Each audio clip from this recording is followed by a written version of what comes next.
Quick question, how much of your day, if you're being real honest with yourself, goes into wondering what other people think of you? Did they like that text? Did I come off weird in that meeting? Why haven't they texted back yet? Here's the wild part. Every single second you spend chasing somebody else's approval is a second you're not spending building your actual worth. Machiavelli figured out something 500 years ago that most people never figure out in an entire lifetime. The moment you start begging for love, approval, or attention, you hand over every ounce of power you had. The moment you stop chasing and start building, the whole game flips, and people start chasing you instead. Today we're breaking down exactly how to stop being the one running after everybody's validation and start becoming the one people can't stop thinking about. This is gonna hit different, so stick around. Let's get into it. Welcome back to The Hidden Mind, the channel where we get into the real, sometimes uncomfortable psychology behind power, self-worth, and how people actually operate underneath all the surface-level nice talk. If you're pulling up for the first time, go ahead and hit subscribe right now, because every single week we drop videos built to make you sharper, tougher, and way less easy to push around. And if you're already part of the fam, you already know the drill by now. Smash that like button, drop a comment down below, and tell us if you've ever caught yourself chasing somebody who wasn't chasing you back. Share this video with somebody who needs to hear it loud and clear. And if you're feeling generous, there's a super thanks button right under this video that goes a long way in keeping this channel alive and pushing out content every week. All right, let's get into today's topic, because this one's personal for a lot of people. We're talking about how to stop chasing love, approval, and attention, and instead build a version of yourself with so much self-value and quiet power that people naturally gravitate toward you without you lifting a finger to beg for it. Machiavelli spent his whole career studying how power actually moves between people, who holds it, who gives it away, and why. Turns out, the exact same rules that applied to kings and courts 500 years ago apply directly to how we chase love, friendship, and approval today. Let's dive in. Chapter 1. Chasing is a leash you put on yourself. Let's start with the blunt truth right out the gate. The second you start chasing somebody, whether that's romantically, in a friendship, at work, or on social media, you hand them the leash. You've made their opinion of you the thing that decides how you feel about yourself that day.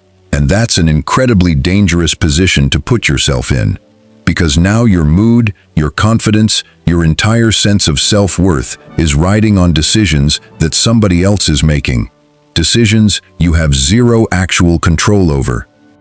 Machiavelli understood power as this constant push and pull, and one of his sharpest observations was that whoever needs the other person more is automatically in the weaker position, no matter how the situation looks on the surface. Think about that for a second in your own life.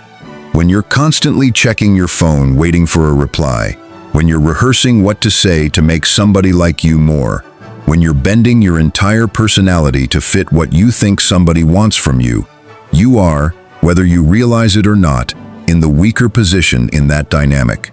And people can feel that energy. Even if they can't put words to it, desperation has a scent, and it pushes people away way more often than it pulls them in. Here's the flip side, and it's genuinely freeing once it clicks. The moment you stop needing somebody's approval to feel okay about yourself, you take the leash back into your own hands. You're not doing this to manipulate anybody or play games, you're doing it because it's simply the truth. Your worth was never actually supposed to depend on somebody else's opinion in the first place. That dependency got built over time, through conditioning, through past relationships, through wanting to fit in. But it's not some permanent law of the universe.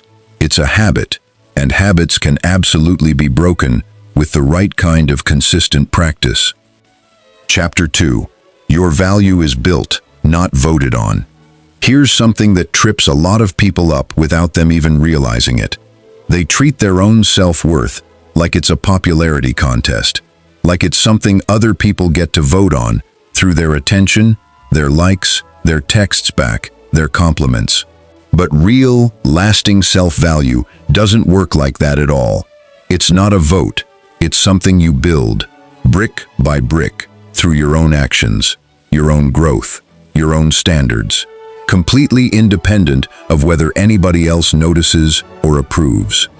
Machiavelli talked at length about the difference between a ruler who built genuine strength through their own resources, their own army, their own skill, versus a ruler who relied entirely on borrowed power, other people's armies, other people's approval, other people's resources.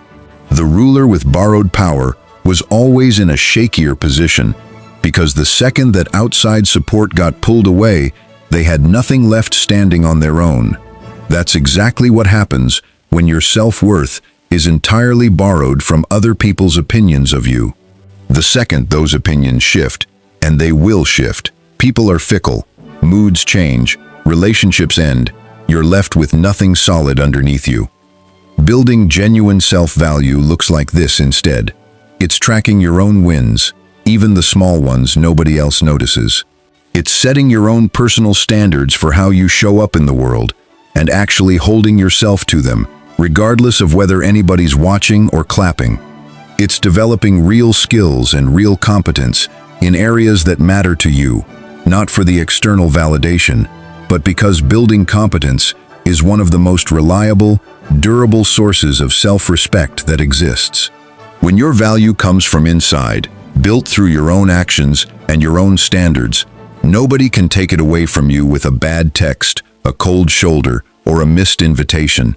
That's the whole game right there, moving your source of worth from external voting to internal building. Chapter 3. Desperation makes you cheap. Detachment makes you valuable. There's a basic principle of economics that applies just as much to human relationships as it does to markets. Scarcity drives value up. Abundance drives value down. When something's rare, hard to get, people want it more. When something's available all the time, no effort required, people stop valuing it the same way. Machiavelli understood this dynamic when it came to political favor and influence too. Rulers who gave everything away freely, who were available and accommodating to absolutely everybody, ended up respected far less than rulers who were more measured and selective about where they placed their attention and their resources. This applies directly to how you show up in relationships, friendships, and even just casual social interactions. When you're constantly available, constantly chasing, constantly the one initiating and overgiving without anything coming back the other way, you're flooding the market with yourself, and flooding the market crashes the price every single time. It's not about playing hard to get as some kind of manipulative game. It's about genuinely having a life, standards, and boundaries substantial enough that you're simply not available to chase people who aren't reciprocating the effort. Detachment, in this sense, doesn't mean coldness or not caring. It means caring about the outcome less than you care about your own standards and your own peace. It means being able to say, I'd love for this to work out, but I'm not going to twist myself into a pretzel or abandon my own self-respect to force it. That kind of energy, ironically, is what draws people in way more consistently than desperation ever could.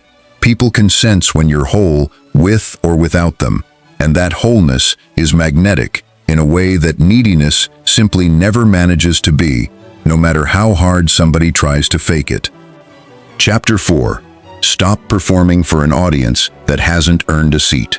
A huge chunk of chasing behavior comes down to performing, twisting yourself into whatever version you think will get you liked, approved of, or chosen by somebody. And here's the exhausting truth about performing for approval. It never actually stops, because the second you get one person's approval, there's another person, another standard, another goalpost to chase after. It's a treadmill with no finish line, and most people run on it their entire lives without ever stepping off to ask if the race was even worth running in the first place. Machiavelli was clear-eyed about the fact that not everybody deserves the same level of access, trust, or effort from you. Some people have earned a front-row seat in your life through consistent loyalty, respect, and reciprocity. Most people haven't, and treating everybody like they've got VIP access to your energy, your validation-seeking behavior, your emotional labor, is a fast way to burn yourself out chasing people who never asked you to chase them in the first place, and honestly, might not even value you more for the effort. Here's a practical shift. Before you catch yourself performing, twisting your opinions, your personality, or your boundaries to win somebody over, ask yourself plainly, has this person actually earned this level of effort from me? Have they shown up consistently? Have they reciprocated even close to what I'm putting in? If the honest answer is no, that's your signal to redirect that energy inward, toward your own growth and your own standards, instead of outward toward an audience that hasn't done anything to deserve the show. This single shift alone frees up an enormous amount of energy that most people don't even realize they're leaking out constantly toward people who barely notice or appreciate it. Chapter 5. Build self-sufficiency, the ultimate power move. One of the most consistent themes running through Machiavelli's writing is the value of self-sufficiency. A ruler or a state that could stand on its own, defend itself, and generate its own resources was always in a stronger, more secure position than one that depended heavily on outside help. Translate that directly into your own life and relationships, and you get one of the most powerful mindset shifts available to anybody who's tired of chasing external validation, becoming genuinely self-sufficient emotionally, financially, and socially. Emotional self-sufficiency means you've built the internal tools to regulate your own moods, soothe your own anxieties, and validate your own worth without needing somebody else to do that labor for you every single time you're feeling low. Financial self-sufficiency means you're not staying in situations or relationships out of fear of not being able to survive on your own, which quietly warps a lot of people's decision-making even when they don't realize it's happening. Social self-sufficiency means you've built a life, hobbies, friendships, interests, and a sense of purpose that exists completely independent of any one single relationship or person's attention. The beautiful irony here is that the more self-sufficient you become in all these areas, the less desperate energy you bring into your interactions with other people, and the less desperate you seem, the more attractive and valuable you naturally become to the people worth having around. Nobody's drawn to desperation, but almost everybody's drawn to somebody who seems genuinely whole, capable, and secure on their own. Build that self-sufficiency deliberately, piece by piece, and you'll find that chasing simply stops feeling necessary, because you're no longer operating from a place of lack that needs somebody else to fill it. Chapter 6. The less you chase, the more they notice. Here's a psychological pattern that shows up over and over in human behavior, and Machiavelli's writing captures it well, even though he was talking about political power rather than romance or friendship. People tend to place more value on things that seem to require effort or persuasion to obtain, and they tend to undervalue things that are handed to them without any resistance at all. This isn't about manipulation. It's simply how human attention and value assessment works on a basic psychological level. When you're constantly chasing somebody, constantly available, constantly the one reaching out first, constantly bending over backwards, you're essentially removing all the natural friction that makes people appreciate things. There's nothing to work for, nothing to earn, so the brain, somewhat unfairly, files you away as less valuable, even if you're actually an incredible person with a ton to offer. Flip that dynamic, and something interesting happens. When you stop chasing, when you let there be natural space, natural pacing, natural reciprocity in how a relationship develops, people start noticing you in a completely different way, because now there's actual texture, actual give and take, instead of one person doing all the work while the other just receives it passively. This isn't about coldly withholding yourself as some calculated strategy to manipulate people into liking you more. That's a shallow, ultimately hollow way to live. It's about simply refusing to overgive in situations where the effort isn't being matched, and trusting that the right people, the ones actually worth your energy, are going to show up and meet you halfway without needing to be chased down and convinced. If somebody only shows interest because you stop chasing them, that tells you everything you need to know about how genuine their interest actually was in the first place. Chapter 7. Walk away. Power is the ultimate leverage. There's a concept worth understanding deeply here, something you could call walk-away power. The simple, real willingness to walk away from any situation, relationship, or opportunity that isn't serving you, without falling apart over it. Machiavelli understood that a ruler who was too attached to any single outcome, too desperate to hold on to power at absolutely any cost, ended up making weak, compromised decisions that actually weakened their position over time. The rulers who held real leverage were the ones who could genuinely walk away from a bad deal, a bad alliance, or a losing situation without it destroying them. This same principle is one of the most powerful things you can build into your own psychology when it comes to chasing love, approval, or attention. When you have zero walk-away power, when you feel like you absolutely cannot survive losing this particular person's approval or this particular relationship, you've essentially given away all your leverage in that dynamic. You'll tolerate disrespect, you'll shrink yourself, you'll accept far less than you deserve, all because the alternative, actually walking away, feels unsurvivable to you in that moment. Building real walk-away power doesn't happen overnight, and it's not about becoming numb or pretending you don't care about people or outcomes at all. It's built the same way self-sufficiency gets built, through developing a life, an identity, and a sense of security that doesn't collapse if one specific relationship or approval source disappears. The more walk-away power you build, the less anybody can hold your own desperation over your head, consciously or unconsciously, and the more genuine, healthy negotiating position you occupy in every relationship and interaction you're part of. Ironically, people who genuinely have walk-away power rarely end up needing to use it, because they simply don't attract or tolerate the kind of dynamics that would require walking away in the first place. Chapter 8. Fill your own cup before you go looking for refills. A massive amount of chasing behavior comes down to one simple root cause: running on empty and looking for other people to fill you back up. When your own cup is empty, when you're running low on self-worth, purpose, joy, or connection, you become far more vulnerable to chasing anybody who offers even a small taste of what you're missing, regardless of whether they're actually good for you or genuinely available to give you what you need consistently. Machiavelli's writing on self-reliance carries an implicit lesson here too. A leader who depended entirely on external sources for their sense of security and legitimacy was always vulnerable to losing everything the moment those external sources shifted or disappeared. The same goes for you on a personal level. If your entire emotional cup depends on external attention and approval to stay filled, you're going to spend your whole life chasing refills from people who may or may not actually be reliable sources, instead of learning how to fill that cup yourself through your own habits, hobbies, purpose, and self-care.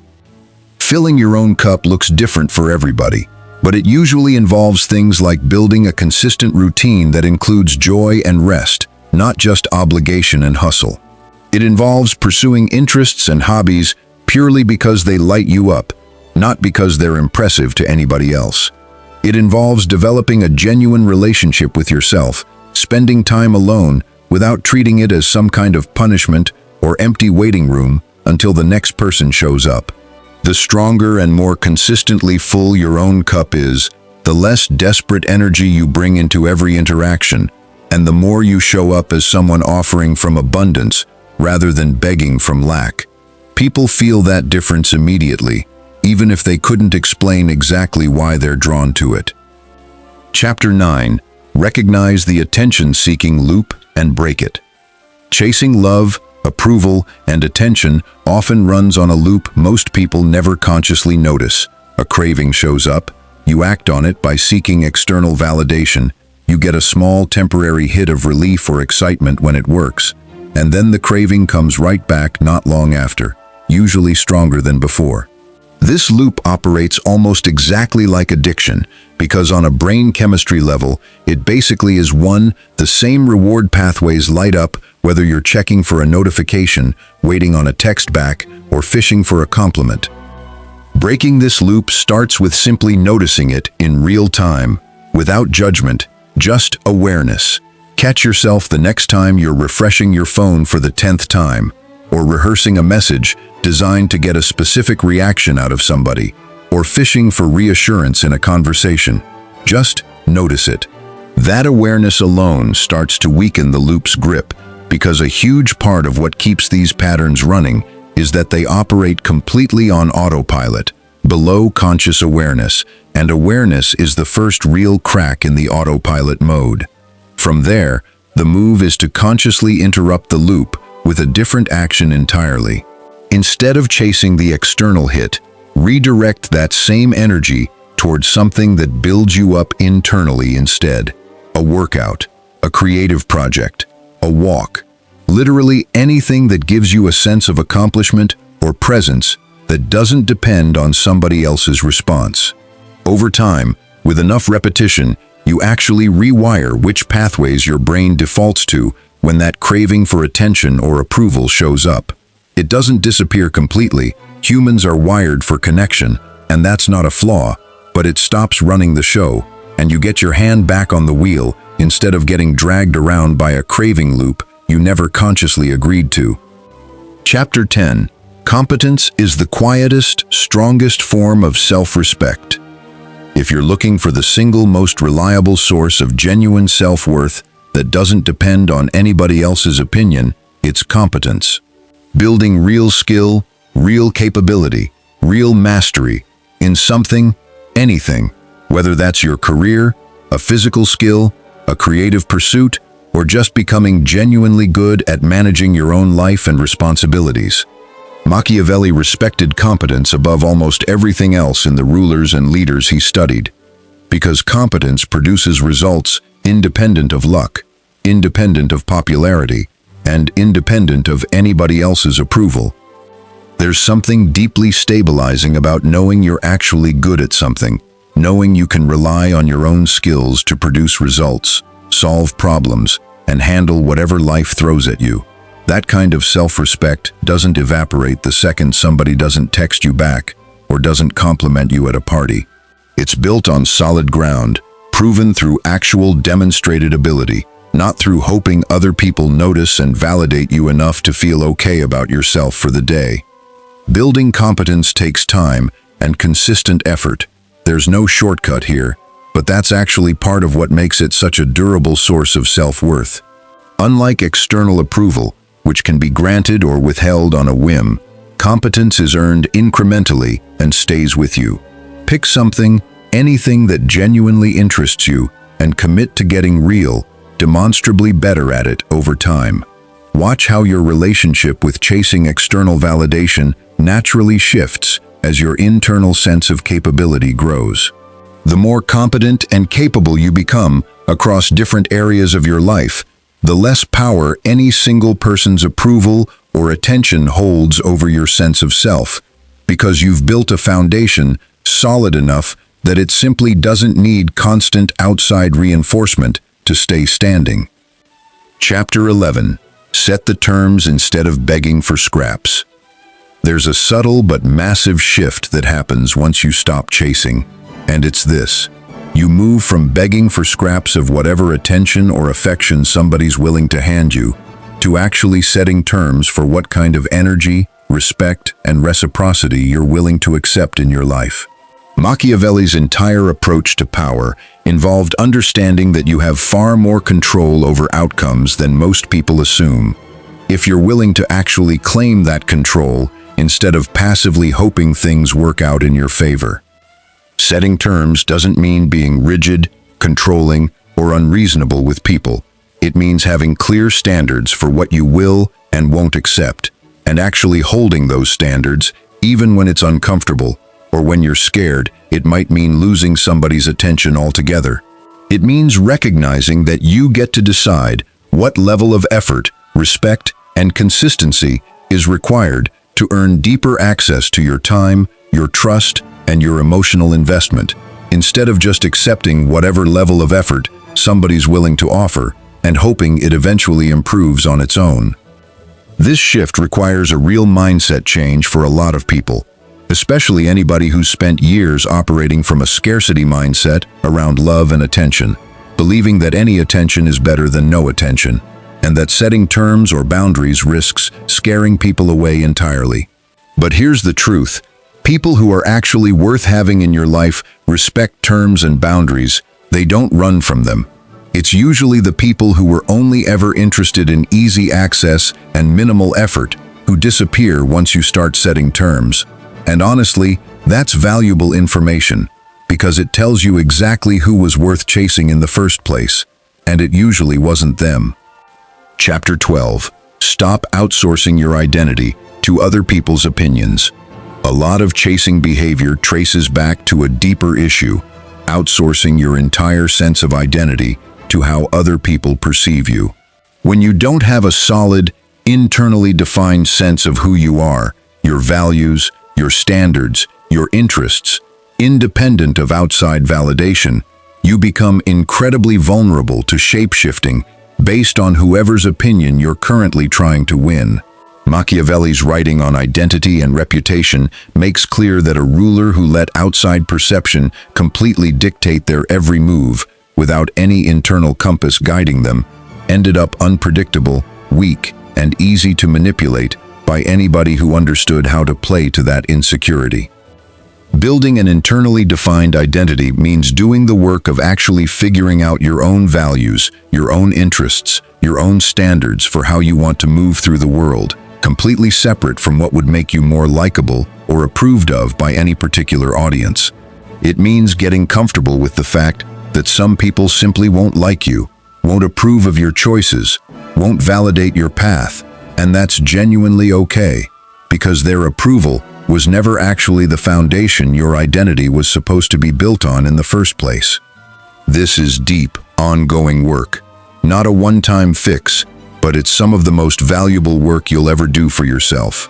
Start small. Notice the moments where you're adjusting your opinions, your personality, or your choices specifically to win somebody's approval, and gently ask yourself what you'd actually choose if their opinion wasn't part of the equation at all. Over time, this practice rebuilds your identity on a foundation that belongs entirely to you, one that doesn't wobble every time somebody's opinion of you shifts, because it was never built on their opinion to begin with. Chapter 13. Let people earn their way into your life. Once you've stopped chasing and started building genuine self-value, something naturally shifts in how you let people into your life. Instead of throwing the door wide open to anybody who shows a flicker of interest, desperate for the connection, you start letting people earn their way in gradually, based on consistent, demonstrated effort and respect over time. Machiavelli's approach to alliances mirrors this exactly. Trust and access were never handed out freely. They were built incrementally, based on proven loyalty and reciprocity, not based on flattering words or a good first impression alone. This isn't about being cold or making people jump through unnecessary hoops just to prove a point. It's about recognizing that deep, meaningful access to your time, your trust, and your emotional world is genuinely valuable, and valuable things aren't handed out for free to just anybody who asks. When you let people earn their way in gradually, you naturally filter out the people who were only ever interested in easy, low-effort access, while the people genuinely worth having around stick around and keep showing up, because real connection was never actually threatened by a reasonable pace in the first place. Practically, this looks like pacing how quickly you open up emotionally with somebody new, pacing how much of your time and energy you invest before you've actually seen consistent reciprocity over a real stretch of time, not just a few good weeks.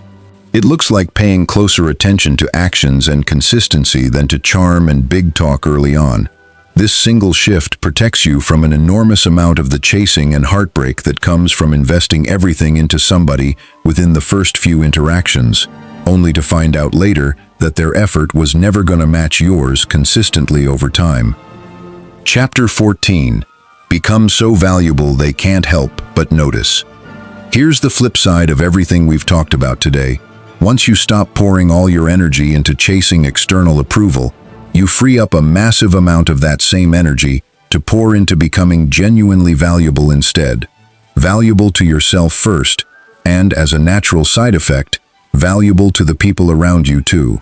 Machiavelli understood that real, lasting influence came from actually being useful, actually being capable, actually bringing something real to the table, not from begging or manipulating your way into people's good graces. This isn't about becoming valuable purely so people notice you. That would just be chasing wearing a different disguise. It's about redirecting the exact same energy you used to spend worrying about what other people thought of you into actually building skills, relationships, health, and a life you're genuinely proud of on your own terms. And here's the natural side effect of doing that consistently over time. People do notice. Not because you're performing for them, but because genuine growth and genuine self-respect have a magnetism that performing for approval never actually manages to replicate. The beautiful thing about this shift is that it solves the original problem completely differently than chasing ever could. Chasing tries to get people to notice you by begging for their attention directly. Building value gets people to notice you as an inevitable side effect of you simply becoming somebody genuinely worth noticing, on your own terms, for your own reasons, whether anybody's watching that particular day or not. That's the actual endgame here. Not becoming impressive for the sake of an audience, but becoming so solid, so capable, and so at peace with yourself that attention becomes something that finds you, instead of something you have to go running after anymore. Chapter 15. Your worth was never up for a vote. Let's land this plane with the core truth underneath everything we've covered today. Your actual worth as a human being was never, not for one single second, something other people got to vote on. It's not decided by who texts you back, who compliments you, who chooses you over somebody else, or who gives you attention on any given day.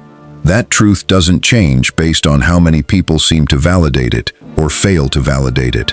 It was true before anybody weighed in, and it stays true no matter what anybody decides to think about you going forward. Machiavelli built an entire philosophy around the idea that real power comes from within, from your own resources, your own skill, your own resilience, not from what other people are willing to hand you. Applying that same lesson to your sense of self-worth might be one of the most liberating shifts you ever make in your entire life. It means you get to stop outsourcing the most important verdict of your life, whether you're worthy of love, respect, and good things, to people who were never actually qualified to make that call in the first place, and honestly, never should have been given that power over you to begin with. This doesn't mean you stop caring about people or stop wanting connection. That's not the goal here, and it never was. It means you stop needing that connection to feel like a baseline requirement for feeling okay about who you are. You show up to relationships and friendships from a place of genuine wholeness, offering connection as an addition to an already solid life, instead of chasing it as a desperate attempt to fill a hole that only you were ever actually capable of filling in the first place. That shift changes absolutely everything, not just how people treat you, but how you experience your entire life going forward. Quick recap before we wrap up. Let's run through everything real quick so it actually sticks. Number 1, chasing hands over the leash. Stop giving your power away to people's opinions. Number 2, build your self-value through your own actions instead of letting it get voted on by other people. Number 3, desperation makes you cheap while detachment makes you valuable. Scarcity beats flooding the market with yourself. Number 4, stop performing for an audience that hasn't earned a front row seat in your life. Number 5, build genuine self-sufficiency emotionally, financially, and socially. Number 6, understand that the less you chase, the more people actually start to notice you. Number 7, Develop real walk-away power so you're never negotiating from a place of desperation. Number 8. Fill your own cup first instead of running on empty and chasing refills from unreliable sources. Number 9. Recognize the attention-seeking loop for what it is and consciously interrupt it. Number 10. Build real competence. It's the quietest and strongest form of self-respect there is. Number 11. Set the terms for what you'll accept instead of begging for whatever scraps show up. Number 12. Stop outsourcing your identity to other people's shifting opinions of you. Number 13. Let people earn their way into your life gradually instead of throwing the door wide open. Number 14. Become so genuinely valuable that attention becomes a side effect instead of something you have to chase. And number 15. Remember for good, your worth was never up for a vote in the first place. This isn't about becoming cold, closed off, or unbothered by everything and everyone around you. It's about putting the power back where it always actually belonged, in your own hands. Some days you're going to slip back into old chasing patterns, and that's completely normal. These patterns run deep for a reason. They got built over years, sometimes decades.